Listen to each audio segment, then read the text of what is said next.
واقتفى بأثره إلى يوم القيامة. أما بعد، قال الله تعالى في كتابه الكريم وهو أصدق القائلين: أعوذ بالله السميع العليم من الشيطان الرجيم من حمزه ونفخه ونفثه. يا أيها الذين آمنوا اتقوا الله حق تقاته ولا تموتن إلا وأنتم مسلمون.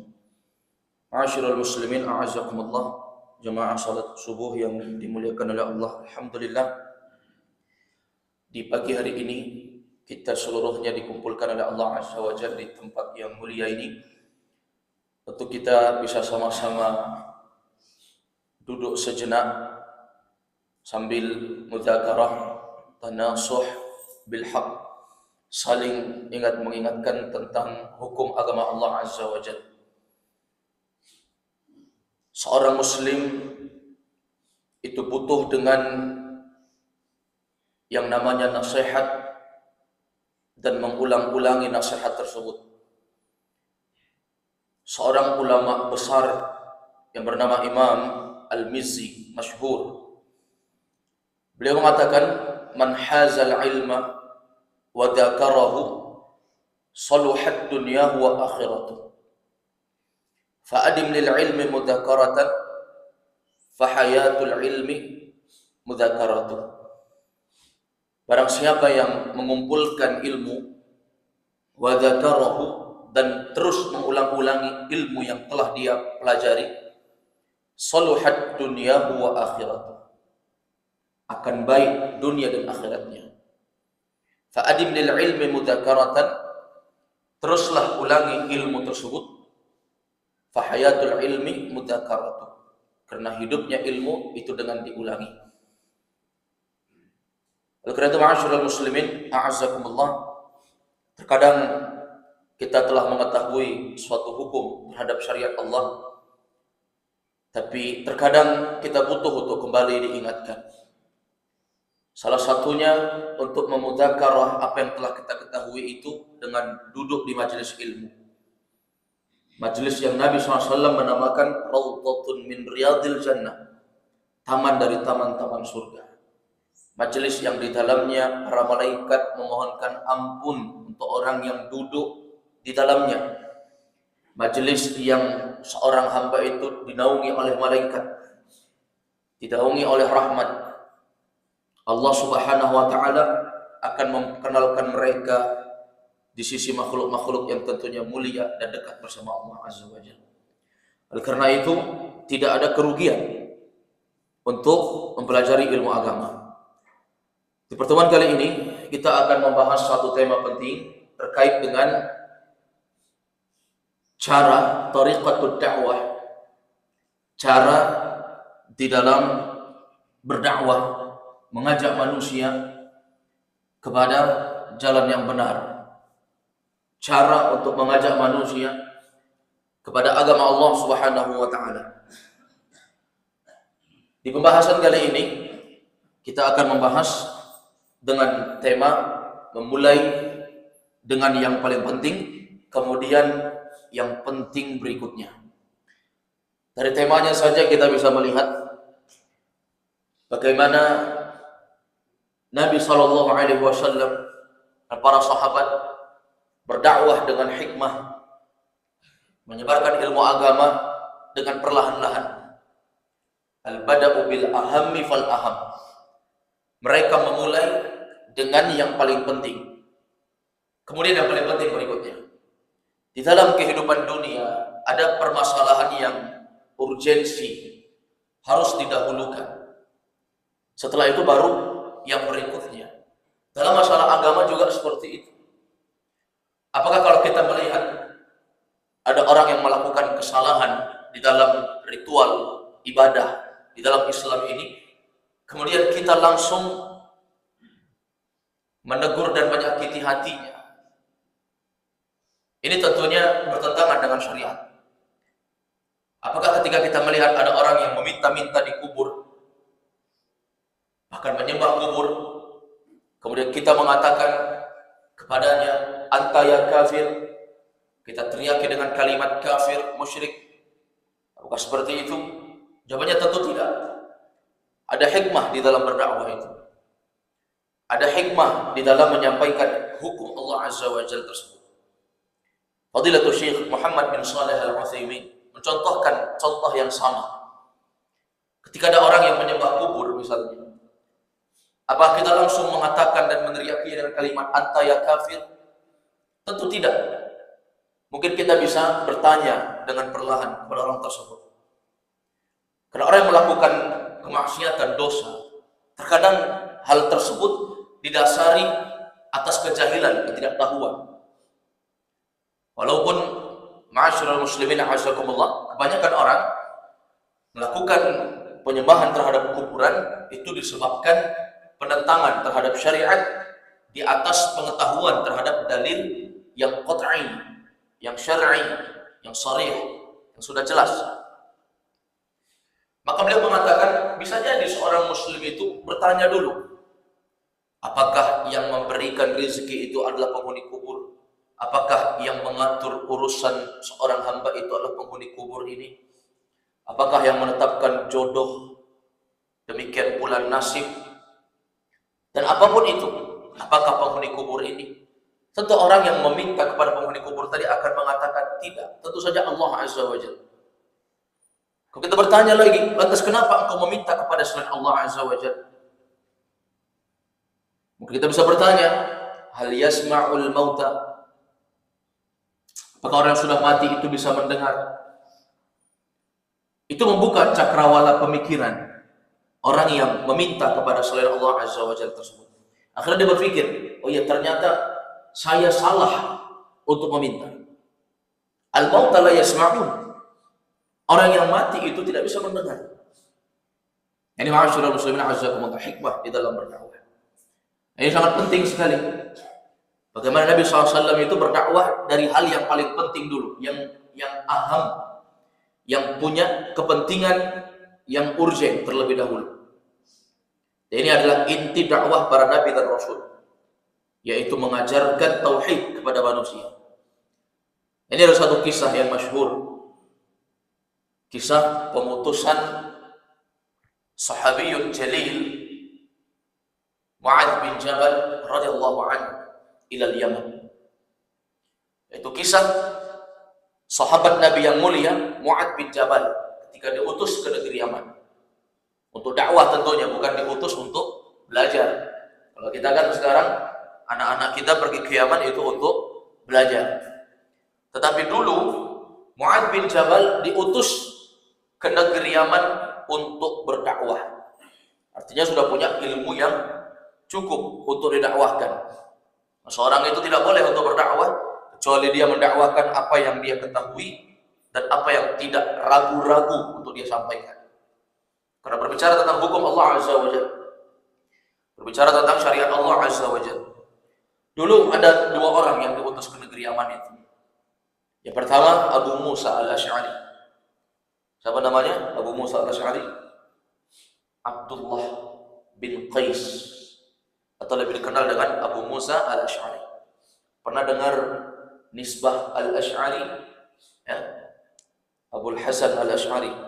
Itu Al-Asy'ari nisbah kepada Abu Musa Al-Asy'ari. Ya. Abu Musa Al-Asy'ari radhiyallahu anhu dengan nama lengkap Abdullah bin Qais. Ini juga pernah diutus ke negeri Yaman untuk berdakwah juga. Mu'adz juga sama, bahkan mereka diutus bersama-sama. Nabi menasihatkan beberapa wasiat kepada mereka sebelum mereka berangkat berdakwah ke negeri Yaman. Di antara wasiat Nabi kepada mereka, yassira wa la tu'assira. Yassira artinya apa? Permudahlah. Wa la tu'assira. Janganlah kalian mempersulit. Artinya kalau kalian nanti dakwah di sana, mudahkan urusan orang. Jangan persulit urusan orang. Kalau kita zaman sekarang berdakwah, mempersulit urusan orang, tidak memberikan solusi. Makanya banyak orang-orang yang mereka akhirnya jenuh di dalam beragama. Tidak ada solusi. Harusnya ada solusi, memudahkan urusan orang. Nah, ini yang pertama. Kemudian yang kedua, Nabi mewasiatkan kepada mereka berdua, basyira wa la tunaffir. Berilah kabar gembira. Jangan membuat manusia lari dari dakwah. Kasih kabar gembira maksudnya sampaikan Islam itu memiliki keutamaan yang besar dibandingkan agama yang lain. Allah janjikan berupa surga dan itu akan dikekalkan di dalamnya. Sampaikan kabar-kabar gembira tentang Islam. Kalau dia wanita, sampaikan keutamaan berhijab. Kalau dia sudah menikah, sampaikan keutamaan untuk mentaati suami. Kalau dia seorang anak muda, sampaikan kepada dia tentang perintah Allah Azza wa Jalla untuk anak-anak muda menjaga pandangan mereka, menjaga kemaluan mereka, dan seterusnya. Sampaikan kepada mereka. Sehingga orang-orang akan merasa bahwasanya Islam itu betul-betul agama yang mulia, dan dia akan merasakan itu. Kemudian ma'asyiral muslimin a'azzakumullah, wasiat Nabi yang ketiga kepada mereka, kepada Mu'adz dan Abu Musa. Kata Nabi, wa tatawwa'a wa la takhtalifa. Hendaknya kalian akur-akur, jangan berselisih. Nah, ini kalau misalnya di sebuah tempat itu ada lebih dari satu dai.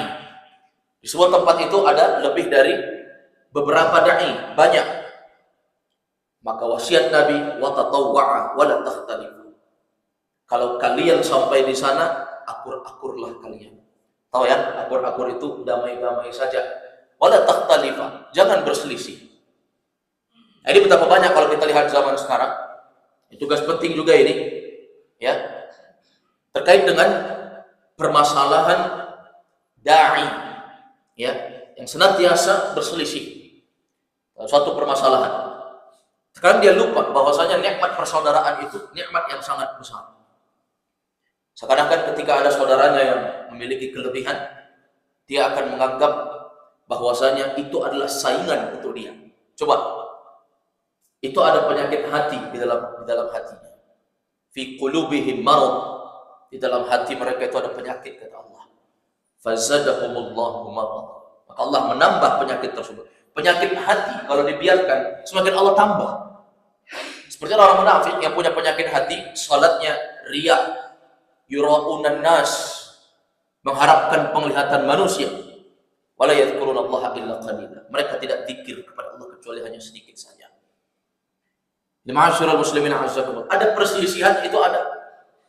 Ada perselisihan itu pasti ada. Namanya manusia, terkadang ada sesuatu yang tidak sama dalam pola pikir, pola pandang. Tetapi jangan sampai menjadikan itu sebagai sesuatu yang merusak dakwah. Ya, sesuatu yang merusak dakwah. Ma'asyiral muslimin a'azzakumullah. Di antara perusak dakwah itu adalah iri hati, dengki, ya, tidak akur, suka berselisih. Akhirnya orang-orang akan lari dari dakwah. Ini wasiat Nabi kepada mereka. Tapi hadis yang kita bahas di pertemuan ini adalah hadis khusus ketika Nabi mengutus Mu'adz ilal Yaman, ke negeri Yaman. Disebutkan oleh Mu'adz bin Jabal radhiyallahu anhu, ini di riwayat Imam Al-Bukhari dan Muslim. Ada di Sahih Bukhari dan Sahih Muslim. Kata Mu'adz, Nabi mewasiatkan, innaka ta'ti qauman min ahlil kitab. Wahai Mu'adz, sesungguhnya engkau akan mendatangi qauman min ahlil kitab. Qaum. Dikatakan kalimat qaum, qaum itu pada hukum asalnya itu berlaku pada laki-laki. Ini kalimat qaum. Kelompok qaum maksudnya laki-laki. Tetapi ini juga mencakup para wanita. Walaupun pada hukum asal kalimat qaum itu untuk laki-laki. Tetapi ini juga berlaku untuk para wanita. Nabi mengatakan, ya Mu'adz, innaka ta'ti qauman min ahlil kitab. Engkau akan mendatangi ahlul kitab. Ahlul kitab itu siapa? Yahudi dan Nasrani. Yang disebut dengan ahlul kitab. Ahlul kitab itu artinya orang yang Allah berikan kitab kepada mereka. Orang Yahudi Allah turunkan kepada mereka Taurat. Orang-orang Nasrani Allah turunkan kepada mereka Injil. Artinya mereka ini sudah punya pedoman, bimbingan. Orang yang cerdas. Yahudi Nasrani itu zaman dulu luar biasa kecerdasannya. Kalau kita baca dari pembahasan-pembahasan ulama zaman dulu, ya, Pembahasan terkait dengan keilmuan orang-orang Yahudi, cendekiawan mereka itu sangat banyak, luar biasa. Makanya Nabi mewasiatkan kepada Mu'adz, "Ya Mu'adz, innaka ta'ti qauman min ahli kitab." Engkau akan datangi sekelompok orang dari kalangan ahlul kitab. Bukan orang bodoh, wahai Mu'adz. Engkau bukan dakwah di depan orang awam, bahasa kita. Dakwah di hadapan orang yang banyak mengenal tentang hukum-hukum syariat. Yahudi dan Nasrani. Ma'asyiral muslimin a'azzakum. Memang di negeri Yaman pada saat itu sebenarnya bukan hanya ahlul kitab, bukan cuma Yahudi Nasrani isinya, banyak juga yang lain. Hanya saja Yahudi Nasrani itu notabene-nya tinggal di Yaman memang. Mereka mayoritas di sana.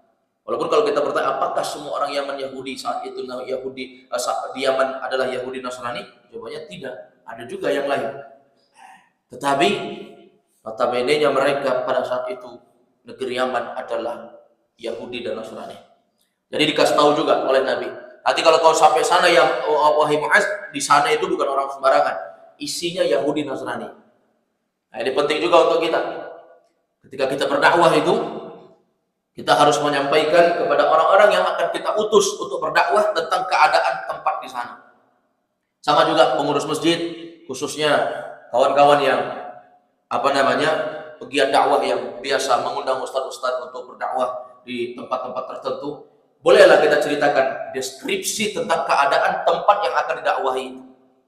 Sampaikan saja keadaan masyarakat di sini masih baru mengenal ilmu agama. Nanti tolong nasihatnya itu nasihat umum saja, atau nasihatnya terkait dengan nasihat yang ringan-ringan saja dulu, atau nasihat yang tidak terlalu panjang ketika disampaikan. Nanti jamaahnya bosan. Sampaikan, deskripsikan, tidak masalah. Karena itu adalah tariqatul dakwah. Jangan sampai kita tidak memberitahukan, hanya kita yang tahu. Ketika kita memanggil seorang dai berdakwah di sana, ternyata semua keluar dari perkiraan kita. Ma'asyiral muslimin a'azzakumullah. Jadi dikasih tahu dulu tentang keadaan apa yang ada di sana. Setelah itu barulah Nabi SAW mulai memberikan nasihat kepada Mu'adz sebelum berangkat. Apa kata Nabi kepada Mu'adz? "Falyakun awwala ma tad'uuhum ilaih syahadatu an la ilaha illallah wa anni rasulullah." Ini yang paling pertama, yang paling pokok.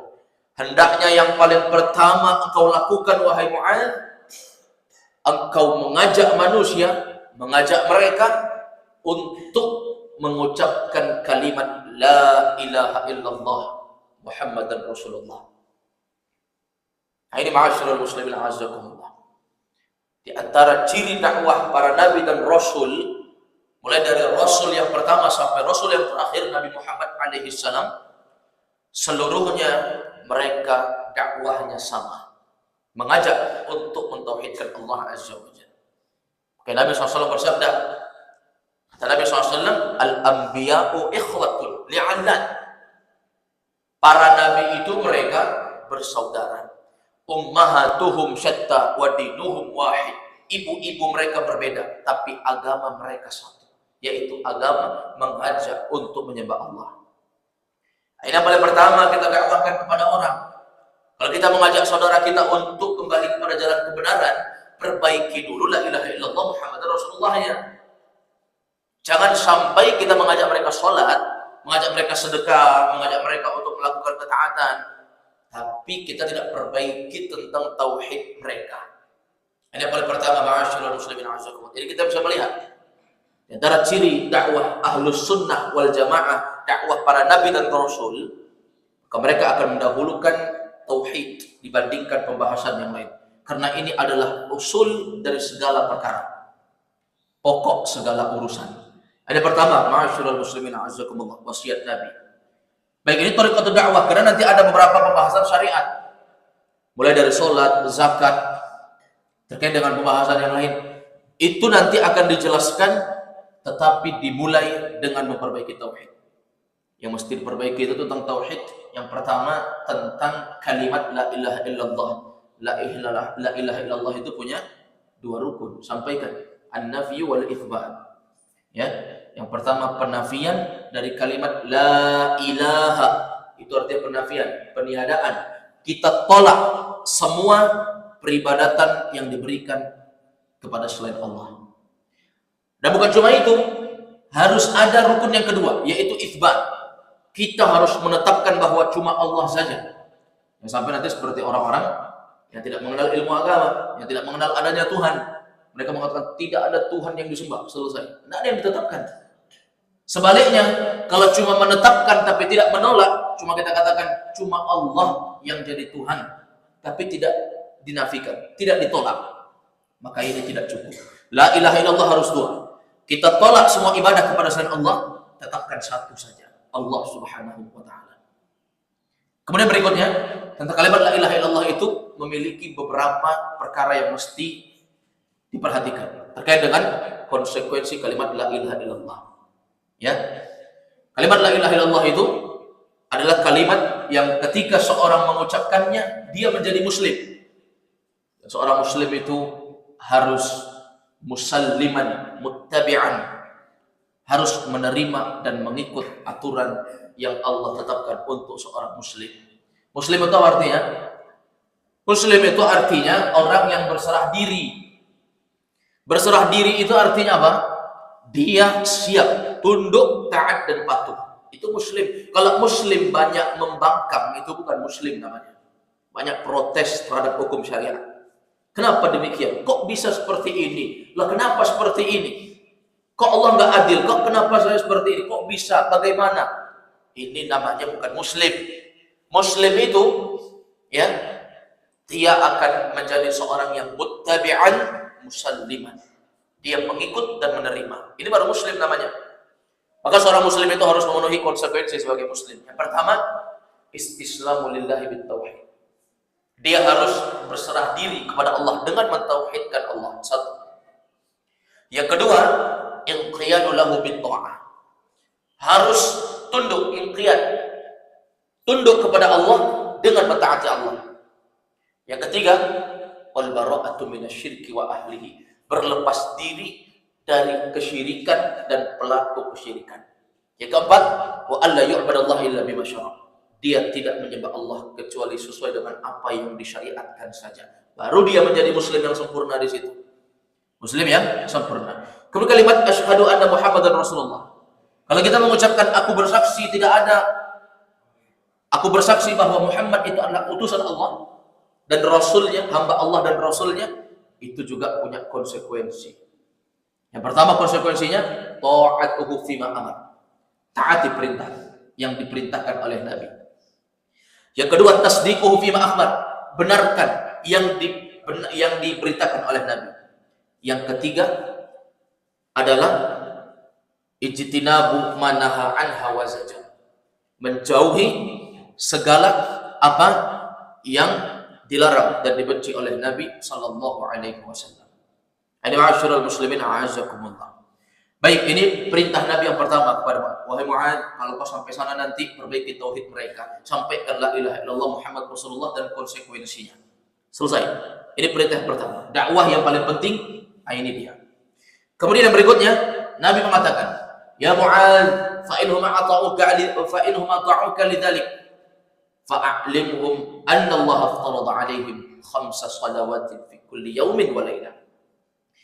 Wahai Mu'adz, kalau kau sudah sampai nanti di negeri Yaman dan telah mengajarkan orang la ilaha illallah, maka kabarkan kepada mereka, akhbirhum, kabarkan kepada mereka, anna Allah aftarada 'alaihim 5 shalawat. Sesungguhnya Allah telah mewajibkan untuk orang yang telah menyaksikan dan bersaksi kalimat asyhadu alla ilaha illallah asyhadu anna Muhammadar Rasulullah, mereka wajib untuk melakukan salat 5 waktu fi kulli yaumin wa lailah, di siang dan malam hari. Ini konsekuensi yang kedua. Sebagai seorang muslim wajib salat 5 waktu. Tapi kewajiban salat itu diperintahkan setelah tauhid seseorang hamba itu benar. Jangan hanya ngajak orang sholat, ayo sholat. Tapi yang diajak sholat itu orang yang masih berkecimpung dengan dunia kesyirikan. Masih beristighatsah kepada selain Allah. Masih beristi'anah kepada selain Allah Azza wa Jalla. Ya, ahlu syirkil akbar. Pelaku syirik akbar. Yang dia ajak sholat. Tidak ada gunanya. Tidak ada manfaatnya. tidak ada balasan dari Allah Subhanahu wa taala. Ya. Para ulama membuatkan bab-bab khusus, pertanyaan-pertanyaan khusus. Hal yanfa'ul amal ma'asyirk? Apakah amalan itu bermanfaat jika dibarengi dengan kesyirikan? La yanfa'. Al-amalu la yanfa'. Amalan itu tidak akan bermanfaat jika dibarengi dengan kesyirikan. Baik, ini perintah untuk melakukan sholat 5 waktu. Nah, jadi syariat sholat 5 waktu itu sudah ada sejak zaman dulu. Jadi jangan pernah ada anggapan, kok kita ini repot sekali sebagai muslim, sholat capek Ustaz, susah. Ya memang seperti itulah muslim. Ya, tidak akan sempurna keislaman seseorang hatta yakuna muttabi'an musallima, sampai dia menjadi seorang yang muttabi', mengikut as-salaf, wa musallima, dan menerima segala aturan seorang muslim. Ya, ini ma'asyiral muslimin azza. Makanya dalam hadis yang mengatakan ad-dunya sijnul mukmin. Dunia itu memang penjara bagi seorang mukmin. Orang di penjara itu tidak ada yang hidupnya enak. Enak tapi terbatas. Ya, mungkin dia merasakan kenikmatan tapi terbatas. Mungkin kalau kita lihat ada beberapa orang-orang yang berkasus, ya, kemudian dimasukkan di dalam penjara di Indonesia ini. Andai kata pun mereka kita lihat mendapatkan fasilitas, tapi fasilitas itu terbatas, tidak seperti yang didapati oleh orang-orang yang mereka adalah orang yang merdeka, yang tidak dipenjara. Muslim itu yang seperti itu.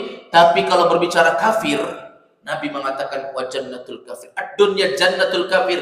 Dunia itu adalah surganya orang-orang kafir. Surga untuk mereka. Tapi akhirat kita itu adalah neraka bagi mereka. Baiklah ma'asyiral muslimin a'azzakumullah. Jadi perintah salat 5 waktu itu wajib sejak zaman dulu. Ya. Kalau kita merasa apa yang menimpa diri kita itu berat, sulit, musibah bertubi-tubi, kewajiban harus dijalani, sadarlah semua makhluk mereka juga mendapatkan ujian, bahkan orang-orang terdahulu itu lebih besar ujian yang menimpa mereka. Baik, ini perintah yang kedua dari Nabi sallallahu alaihi wasallam. Kemudian kata Nabi sallallahu alaihi wasallam kepada Mu'adz, fa inhum ata'uka lidzalik fa'alimhum anna Allah aftarada alaihim shadaqatan tu'khadhu min aghniyaihim faturaddu ala fuqaraihim. Kemudian kata Nabi kepada Mu'adz, wahai Mu'adz, kalau engkau telah perbaiki tauhid mereka, engkau telah mengajak mereka juga untuk sholat, dan mereka menerima, ini coba lihat kalimatnya, mereka menerima, bukan mereka membangkang. Kalau menerima, baru sampaikan yang berikutnya. Tapi kalau belum menerima, jangan tambah dulu. Paham ini? Ini namanya al-bada'u bil ahammi fal aham. Menyampaikan sesuatu yang paling penting, baru yang paling penting berikutnya. Ya. Jadi kita ketika menyampaikan sesuatu ilmu terhadap orang, kalau dia belum siap untuk menerima, dia belum matang untuk menerima, atau dia sulit, belum paham, jangan dilanjutkan dulu. Ajarkan sampai betul-betul dia itu paham tentang sholat.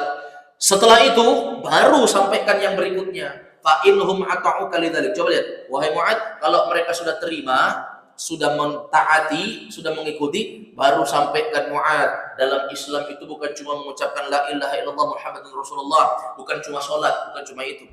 Sampaikan kepada mereka ada kewajiban zakat, sedekah. Dari siapa sedekah itu diambil?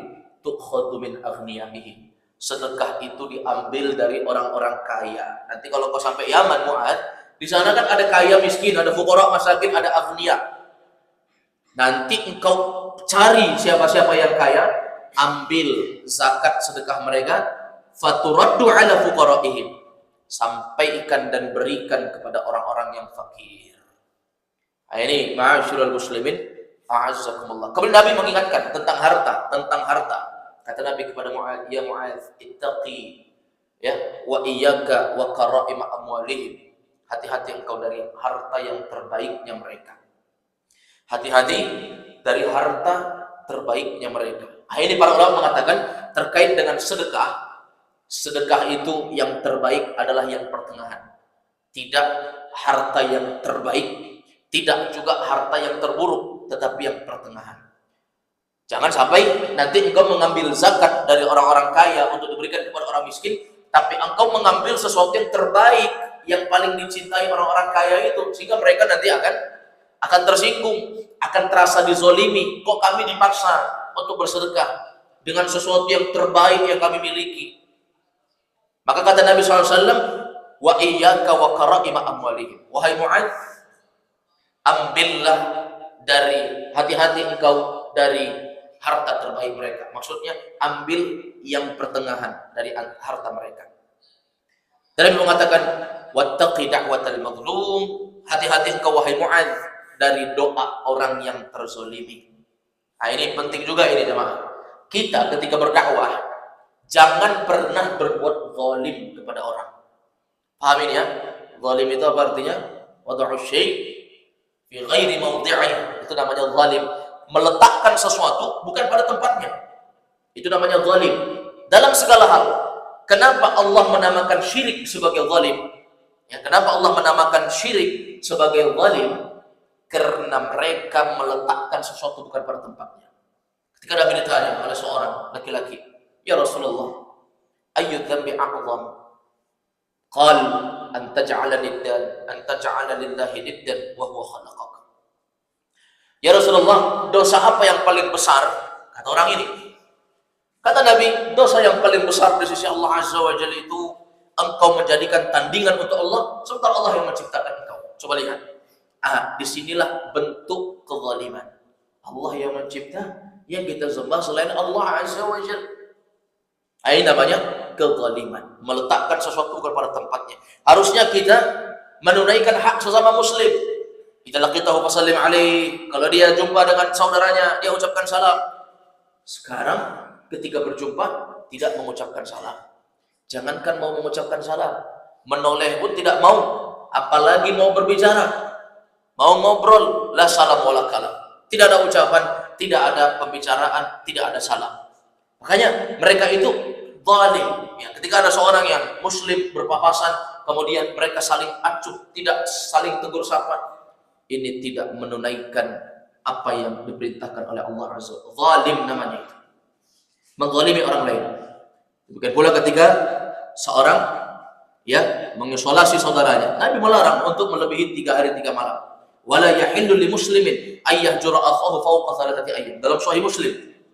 Ya, sebelum Nabi mengatakan la tahassadu wa la tabaghadu wa la tadabaru wa kunu ibadallahi ikhwana. Wahai seorang muslim, wahai kalian para sahabat, jangan kalian saling hasad, jangan saling mendengki, jangan saling membelakangi. Jadilah kalian sebagai orang yang bersaudara. Tidak halal bagi kalian kecuali tidak halal bagi kalian untuk mendiami, mengisolasi saudaranya lebih dari 3 hari 3 malam. Coba lihat. Tapi hak-hak mereka sebagai seorang muslim harus ditunaikan. Kalau jumpa salam, kalau dia mengundang, penuhi undangannya jika memungkinkan untuk hadir. Ya. Nah, ini semuanya perkara bentuk adil. Ya, jangan berbuat zalim. Kenapa? Karena kezaliman itu mengerikan sekali. Kata Nabi, "Adh-dhulmu dhulumatu yaumil qiyamah." Kezaliman itu akan datang dan timbul, akan datang sebagai bentuk kegelapan pada hari kiamat. Semakin banyak kezalimannya, semakin gelap kehidupan dunia akhirat, kehidupan akhiratnya. Ini ma'asyiral muslimin a'azzakumullah. Dan Nabi mengatakan, ya Mu'adz, wa qaraima wa iyyaka wa qaraima amwalihim. Hati-hati engkau dari harta yang termulia, harta terbaik mereka. Jangan sampai engkau memaksa mereka untuk menyedekahkan sesuatu yang terbaik menurut mereka. Tapi sedekahkanlah yang pertengahan. Kemudian Nabi mengatakan, wattaqi da'watal mazlum. Takutlah engkau dari doanya orang yang terzalimi, wahai Mu'adz. Hati-hati kita menzalimi orang, jemaah. Hati-hati kita menyakiti orang. Hati-hati kita membuat orang terzalimi. Kenapa? Orang yang terzalimi dan memang menurut kacamata syariat dan Allah juga mengatakan bahwasanya engkau menzalimi orang ini. Kalau orang ini berdoa, Allah katakan laisa bainahu wa bainallahi hijab. Orang yang terzalimi itu kalau dia berdoa tidak ada pembatas antara dia dengan Allah Azza wa Jalla. Tidak ada pembatas. Artinya doa ucapan dia langsung menembus langit dan didengar oleh Allah Subhanahu wa taala. Oh Ustaz, kalau begitu doa orang yang tidak terzalimi tidak didengar. Jawabannya didengar tentu saja. Allahu Sami', Allah Maha mendengar, tetapi doa orang yang terzalimi itu adalah doa yang mustajab. Lebih cepat untuk dikabulkan oleh Allah Subhanahu wa taala. Wa ini ma'asyiral muslimin a'azzakumullah. Jelas sampai di sini? terkait dengan qaidah al-bada'u bil ahammi fal aham. Memulai dengan yang paling penting, kemudian yang paling penting berikutnya. Ini berlaku kepada segala hal, bukan cuma hukum akhirat, hukum dunia saja seperti itu, apalagi hukum Allah Subhanahu wa taala. Hadza huwa wallahu a'lam. Di kesempatan singkat kali ini yang dapat kita sampaikan sebagai bentuk mudzakarah kepada kita, saling ingat mengingatkan, semoga bermanfaat, semoga jelas. Pada jemaah yang bertanya, silakan. Ya, silakan. Waalaikumsalam warahmatullahi wabarakatuh. Mengenai riwayat Muslimin, apakah masuk orang kafir itu masuk juga langsung doanya dijawab? Yang pertama, karena kalau orang kafir dalam Al-Quran itu, waman doa kafirin illa fi dua orang kafir itu tidak di dalam pembahasan. Yang pertama, yang kedua mengenai harta. Ini Muaz datang berdakwah untuk jangan mengambil harta yang terbaik. Sementara Al-Quran itu bilang lantaran lebih harta dan nikmat. Bagaimana itu? Silakan.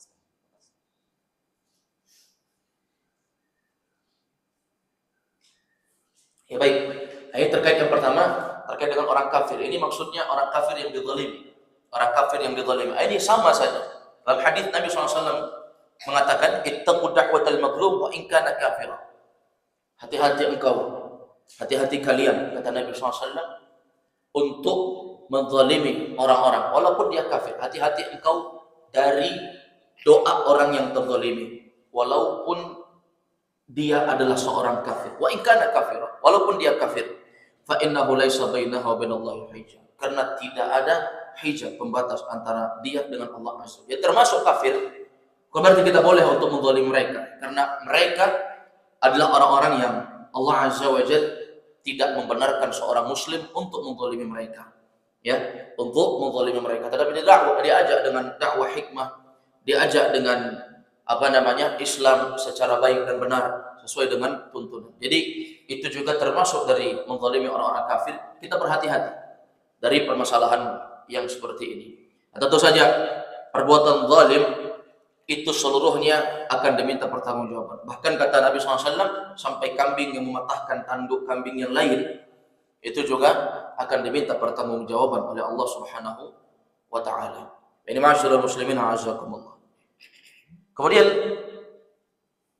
yang kedua itu terkait dengan apa? Harta. Allah SWT berfirman, "Lan tanalul birra hatta tunfiqu mimma tuhibbun." Ya, tidak akan sempurna kebaikan seorang muslim sampai dia menginfakkan yang paling dia cintai. Ini kalau dari diri dia. Masalahnya di sini Muaz yang mengambil, tu'khadhu min aghniyaihim. Muaz yang mengambil, sini harta kalian. Ketika diambil harta itu, jangan memaksa untuk mereka diambil harta terbaiknya. Kalau dia mau kasih silahkan. Karena ini terkait dengan bab keutamaan. Lan tanalul birra, tidak akan sempurna. Kalian tidak akan mencapai kebaikan. Maksudnya tidak akan sempurna. Bukan sama sekali tidak didapatkan. Berarti Ustaz, kalau ada orang yang infak hanya sesuatu yang kecil, bukan yang paling dia cintai, berarti itu bukan kebaikan. Bukan seperti itu. Maksudnya tidak sempurna kebaikannya. Kalau dia mau mengeluarkan yang terbaik, silahkan. Itu atas ridho dan keinginan dia. Tetapi kalau kita memaksa seseorang untuk mengeluarkan, menyedekahkan harta terbaik dia, bahkan memaksa dia, itu termasuk menzalimi. Yang Nabi SAW mengingatkan Mu'adz, wattaqi da'watil mazlum. Jangan engkau ambil harta terbaik mereka, karena hati-hati dari doa orang yang terzalimi. Jangan sampai engkau menzalimi mereka, wahai Mu'adz radhiyallahu anhu. Baik, ini ma'asyiral muslimin a'azzakumullah. Wallahu a'lam. Ya, silakan. Waalaikumsalam. Yang pertama saya tanyakan tentang manhaj salaf. Ini berkaitan dengan dakwah yang Ustaz tadi sampaikan. Soal ini saya melihat ada fenomena dakwah yang agak berbeda kalau sesuai yang disampaikan Ustaz tadi dengan saudara-saudara kita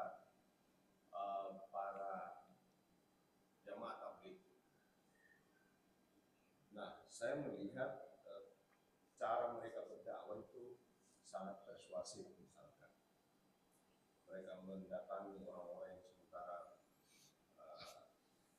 lalai, misalkan di dalam suatu kelompok, mendatangi preman dan kemudian berdakwah secara persuasif. Nah, saya apakah cara mereka berdakwah ini sesuai dengan manhaj salaf yang kita ikuti atau tidak?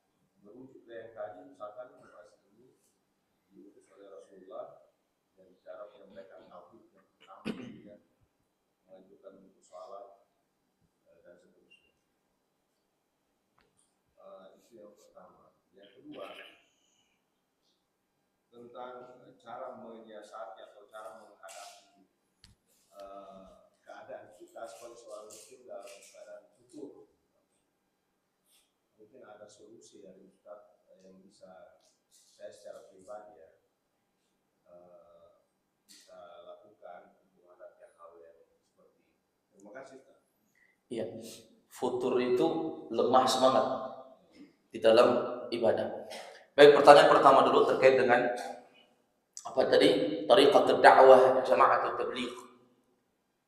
Jadi cara berdakwah orang-orang dari kelompok Jama'at Tabligh, apakah sudah menyesuaikan dengan perintah Nabi SAW atau tidak? Yang pertama, kalau kita lihat bagaimana mereka berdakwah, semangat untuk mengajak manusia terhadap ketaatan, mengingatkan manusia di kala mereka lalai, mengajak manusia untuk melakukan hal-hal yang terbaik. Tidak dinafikan ini adalah suatu kebaikan. Mengajak manusia kepada kebaikan itu adalah sebuah kebaikan, bentuk kepedulian kepada seorang muslim, menyelamatkan mereka dari segala jenis perlalaian. Tapi apakah cara yang dilakukan itu adalah cara yang terbenar? Apakah cara yang dilakukan itu sudah sesuai dengan manhajus salaf dari metodologi yang diajarkan oleh Nabi dan para sahabat? Tentu saja setiap dakwah itu kita tidak ada yang bisa menghasilkan yang namanya kesempurnaan secara totalitas. Di sana ada kekurangan, di sana ada kelebihan, di sana ada sesuatu yang tertinggal, di sana ada sesuatu yang terluput. Tetapi kita berusaha untuk al-bada'u bil ahammi fal aham, untuk mengajak kepada perkara yang paling penting, kemudian yang paling penting berikutnya. Ini ma'asyiral muslimin a'azzakumullah. Adapun kalau kita lihat ya, sebagian teman-teman kita dari kelompok Jama'at Tabligh ini memang semangat untuk mengajak orang-orang sholat, tetapi mereka menyelisihi dari segi perintah yang paling pertama diperintahkan. Perintah yang paling pertama diperintahkan. Yang kedua, ya, segi kekeliruan atau segi kekurangan dari kawan-kawan kita ini terkait dengan tidak melarang manusia, hanya memberikan kabar gembira, basyir, ayo sholat kamu surga, ayo sholat kamu surga. Kalau ada maksiat yang dilakukan, itu tidak diingatkan, yaitu real, wakil, terjadi seperti itu memang. Ya, ketika ada saudara-saudaranya yang masih melakukan beberapa jenis maksiat, contohnya masih minum khamr, mereka biarkan saja, yang penting kan dia sholat, biarkan saja, yang penting kan dia ibadah, biarkan saja, yang penting kan dia melakukan ketaatan. Itu tuh kekeliruan, kita katakan itu kekeliruan, tidak akan ada yang mengatakan itu kebenaran. Nabi SAW itu diutus punya dua sifat, basyir, nadhir, memberikan kabar gembira dan memberikan peringatan. Ya, jadi memang harus diingatkan, qul haqq wa in kana murran, kata ulama, ucapkanlah kebenaran walaupun pahit. Walaupun pahit, kalau benar kita katakan itu salah. Kita katakan itu keliru, maka itu keliru. Kemudian ma'asyiral muslimin azakumullah, kalau kita lihat dari beberapa sesuatu yang kita lihat sebagai kekurangan, yaitu terkait dengan betapa cepatnya seorang itu berdakwah, dan sebagian kawan-kawan kita ini terlalu cepat berdakwah, bahkan mereka berbicara tentang sesuatu yang tidak menjadi kapasitas mereka. Ini hati-hati kita. Bicara agama itu bukan cuma modal pandai public speaking, tidak malu depan orang, mudah untuk berbicara, bukan cuma itu.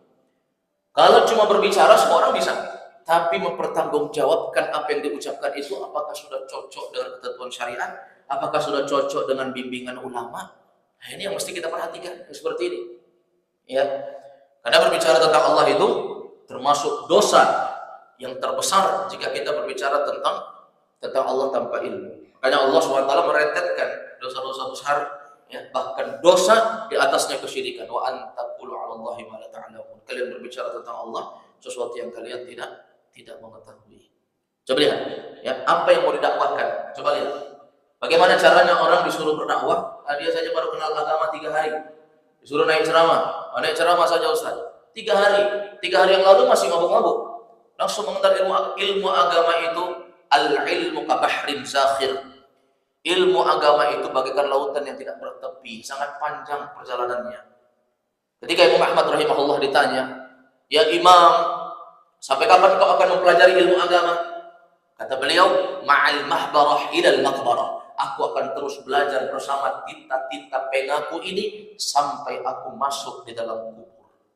Panjang sekali, ma'asyiral muslimin azakumullah. Kalau mereka berbicara tentang sesuatu yang memang sesuai dengan kapasitas kadar kehidupan mereka, ya, maka tidak masalah. Tetapi kebanyakan dari kawan-kawan kita ini, memang mereka berbicara tentang sesuatu yang memang sudah terlalu jauh, yang dia sendiri belum mengetahui secara pasti tentang itu.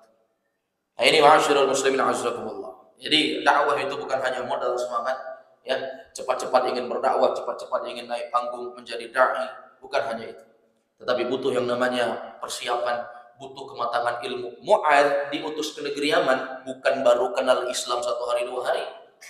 Nah, ini sudah menjadi orang yang masyhur di kalangan para sahabat. Dia adalah alim, seorang yang alim, yang berilmu, ya, yang sudah pantas untuk berdakwah, yang mengenal tentang permasalahan-permasalahan agama. Zaman sekarang, kalau kita lihat seorang dai berdakwah tidak mengerti bahasa Arab. Bahkan apa yang dia ucapkan itu tidak mengerti. Ya, ada beberapa orang saya lihat, ya, metode dia berceramah itu, ya, dia hafal ayatnya, kalau ada dalil, ya, dia hafal ayatnya, dia hafal juga terjemahannya, tapi dia tidak tahu maksudnya itu apa. Jadi dia hafal secara satu kalimat Arabnya, dia hafal juga satu kalimat artinya. Tapi kalau ditanya satu kata per kata, dia nggak akan tahu artinya. Nah, ini keliru namanya. Dakwah itu harus mengenal yang namanya bahasa Arab.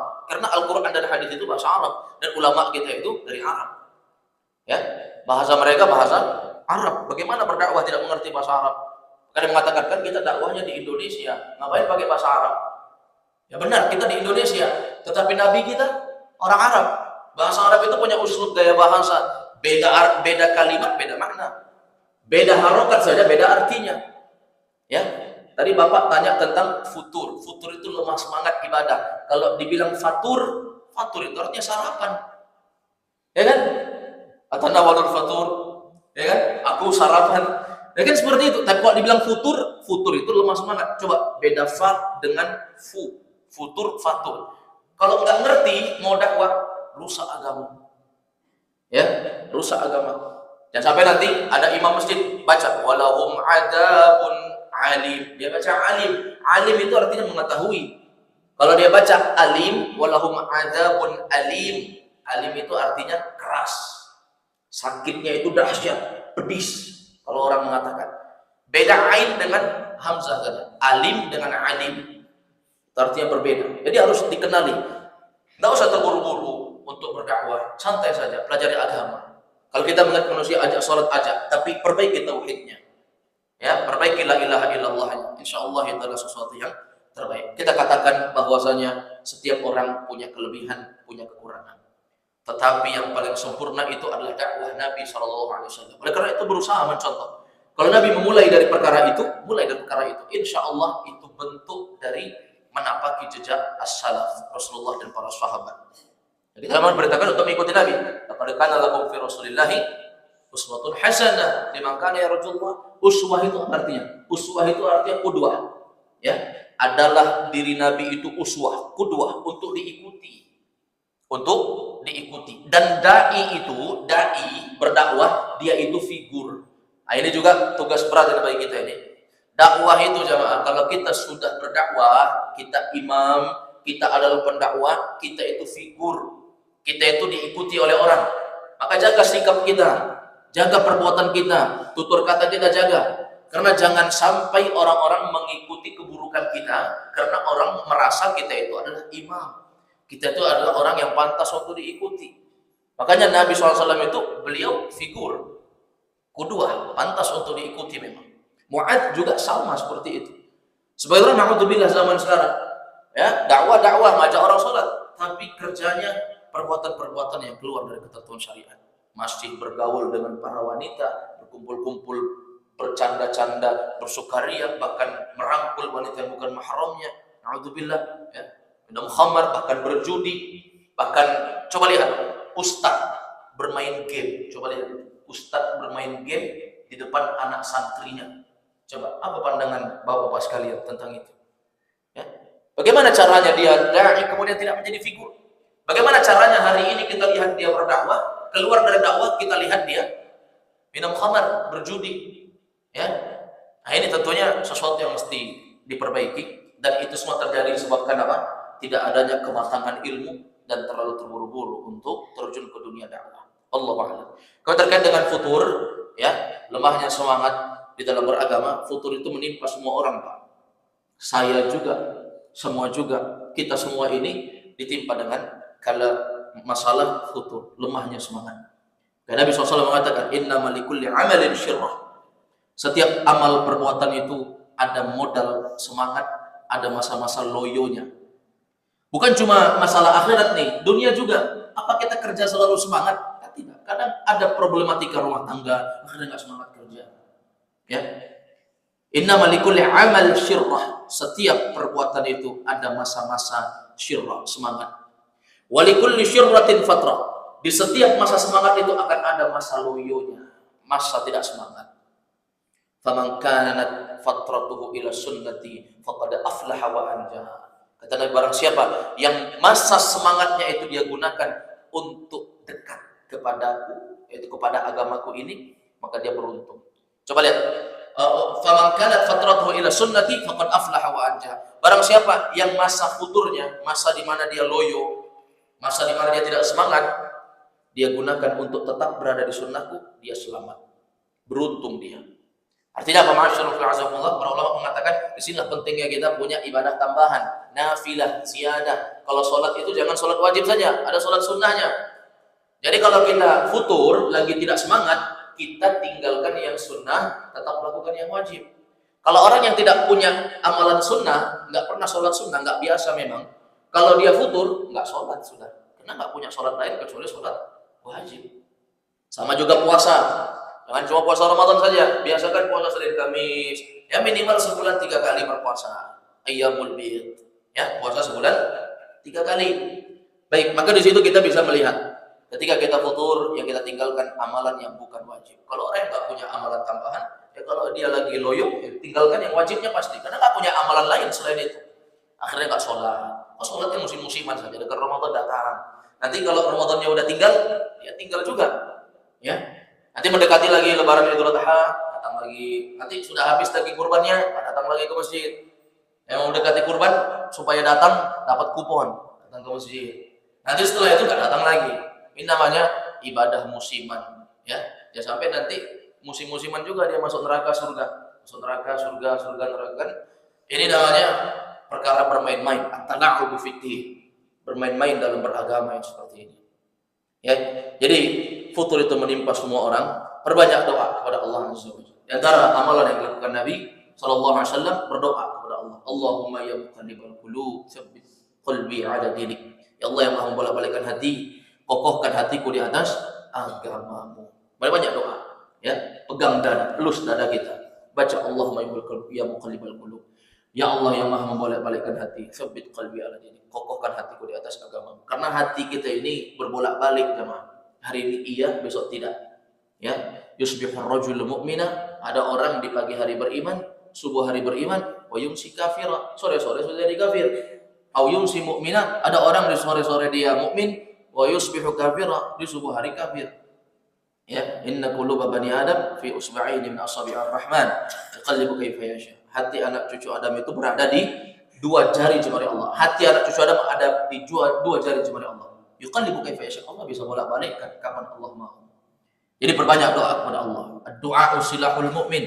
Doa itu senjata orang beriman. Bagaimana tipsnya supaya kita tidak futur? Atau bagaimana kalau kita sudah futur, kemudian untuk meningkatkan kembali? Yang pertama, datang di majelis ilmu, belajar ilmu agama. Ya, belajar ilmu agama itu agar kembali menaikkan gairah semangat kita. Ikuti kajian-kajian sirah, ya, ikuti pengajian-pengajian yang mempertakutkan kita terhadap siksaan Allah, mengingatkan kita tentang kehidupan dunia ini sementara, akhirat selamanya, dan seterusnya. Ya, pelajari sirah Nabi, baca buku-buku sirah. Mungkin kita futur lagi malas ngaji baca Quran, tapi jangan sama sekali meninggalkan, sama sekali tidak ada ketaatan. Hari ini malas ngaji, kayaknya saya lagi malas. Baca buku-buku sirah, pelajari bagaimana perang-perang yang dilakukan oleh Nabi dan para sahabat, sehingga kita tahu bagaimana mereka itu memperjuangkan Islam. Baca buku-buku ulama, kenali ulama-ulama kita, siapa ulama kita di Indonesia, siapa ulama kita di Saudi Arabia, siapa mereka yang memperjuangkan agama, memurnikan ibadah, memberantas kesyirikan. Kenapa bisa di Saudi Arabia itu kesyirikan sirna seluruhnya? Bagaimana ulama siapa yang berperan di situ? Pelajari semuanya. Sehingga kita bisa bertanya kepada diri kita, andil apa yang telah kita lakukan untuk menolong Islam? Berapa tua usia kita zaman sekarang? Apa yang telah kita habiskan dari umur kita untuk menolong agama Allah? Ya, jika kita akan kembali sadar. Kemudian tips yang kedua, selain belajar agama, yaitu dekati orang-orang, kawan-kawan yang soleh. Kawan yang soleh itu zaman sekarang, ma'asyiral ikhwan, bukan hanya kawan yang kita sering duduk ngumpul ngopi sama. Nah, zaman sekarang itu kawan-kawan kita ada juga kawan yang nggak pernah bertemu, tetapi selalu saling mengingatkan dari media sosial, dari WhatsApp, gabung di satu grup yang baik-baik. Orang yang mengenal agama Allah itu dia nggak gabung lagi di grup-grup yang tidak baik, bercampur baur laki-laki perempuan di situ, yang isinya cuma candaan-candaan, men-share video tidak bermanfaat. Tapi bergabung di komunitas-komunitas dakwah, kawan-kawan yang mengingatkan kita. Nanti lagi futur kita baca postingan teman kita, oh ternyata naik lagi keimanan kita. Itu gunanya, ya. Teman-teman yang baik itu saling mengingatkan, bersemangat untuk majelis ilmu. Mungkin lagi malas, tapi karena dia punya teman baik, rajin menuntut ilmu, diingatkan. Kita pergi majelis ilmu, datang, ya, seperti itu. Kemudian yang terakhir tadi telah kita sebutkan, yaitu berdoa. Tidak ada usaha kecuali harus diiringi dengan doa. Wallahu a'lam bishawab. Silakan, bisa ada lagi?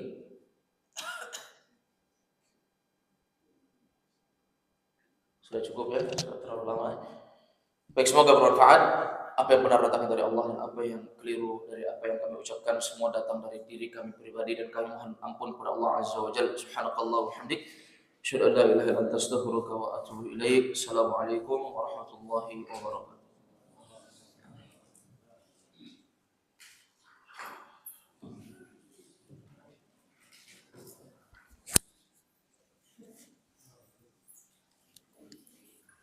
Power off.